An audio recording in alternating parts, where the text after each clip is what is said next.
এই ভিডিওটি সাধারণ মানুষকে হোমিওপ্যাথি সম্বন্ধে অবগত করার জন্য এবং যে সমস্ত জুনিয়র হোমিওপ্যাথি বন্ধুরা আমার ফলোয়ার্স তাদের জন্য এই ভিডিওটি। এই যে ভদ্র মহিলাকে দেখছেন, ওনার নাম হচ্ছে মঞ্জু পাল, ওনার বয়স হচ্ছে 72, উনি থাকে হচ্ছে গোপালনগর। যে কষ্ট নিয়ে আমার কাছে এসে, ওনার 2 হাঁটুতে সিভিয়ার পেইন, যার জন্য উনি হাঁটাচলা করতে কষ্ট হয়, কাজকর্ম করতে কষ্ট হয়।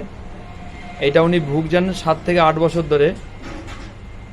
আর আছে উনি হাইপার টেনশনের পেশেন্ট, মাঝে মধ্যেই সবসময় কন্টিনিউ প্রেশার ওষুধ খেতে হয়।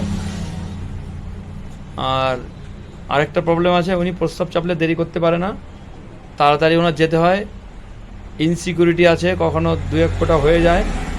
এই প্রবলেমগুলো নিয়ে উনি আমার কাছে এসছে। ওনাকে আমি সিলেকশন করেছি কস্টিকাম। ওনাকে আমি কস্টিকাম কেন সিলেকশন করেছি, ওনার ফ্যামিলি হিস্ট্রিতে আছে, ওনার বাবার ছিল অ্যাজমা ছিল, ওনার মায়ের হেমিপ্লেজিয়া ছিল, হ্যাঁ মায়ের হেমিপ্লেজিয়া ছিল এবং বাবারও হেমিপ্লেজিয়া ছিল, দুজনেরই ছিল। আর উনি হচ্ছে চিলি পেশেন্ট, শীতটা বেশি, তাই তো? আপনার শীত বেশি তো? উনি খেতে ভালোবাসে, মাংস খেতে, লবণ খেতে এবং আইসক্রিম, কোল্ড ড্রিঙ্কস এগুলো পছন্দ করে। আর ঘুমটা মাঝে মধ্যে ডিস্টার্ব হয়।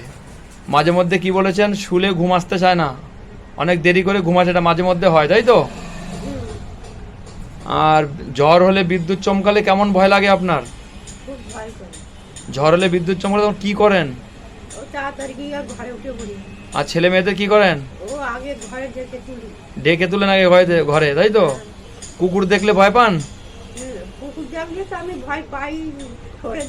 সরে দাঁড়ান, তাই তো? আর দয়া মায়া কেমন আছে? এমনি গরিব ভিখারি আসলে, বাড়িতে আসলে খেতে দেন? গরিব ভিখারি যদি বাড়িতে আসে ফিরিয়ে দেন না দেন কম বেশি? কেউ ফিরবে না। আর খেতে চাইলে? হ্যাঁ, খেতে চাইলে যা যখন যেমন থাকবে দেবো। সিম্প্যাথি আছে অনেক। আর অন্যায় দেখলে সহ্য করতে পারেন? না। অন্যায় দেখলে সহ্য করতে পারেন না? না। এই সিমটমসের উপর আমি ভিত্তি করে ওনাকে কস্টিকাম সিলেকশন করেছি। কস্টিকাম আমি 0-তে দিয়েছি। আশা রাখি আপনি এই ওষুধটা একবার খেয়ে আপনি আপনার হাঁটুর ব্যথা অনেক অনেক ভালো থাকবেন। এই যে ভিডিওটা করার আপনি পারমিশন দিলেন, এর জন্য আপনাকে অনেক অনেক ধন্যবাদ।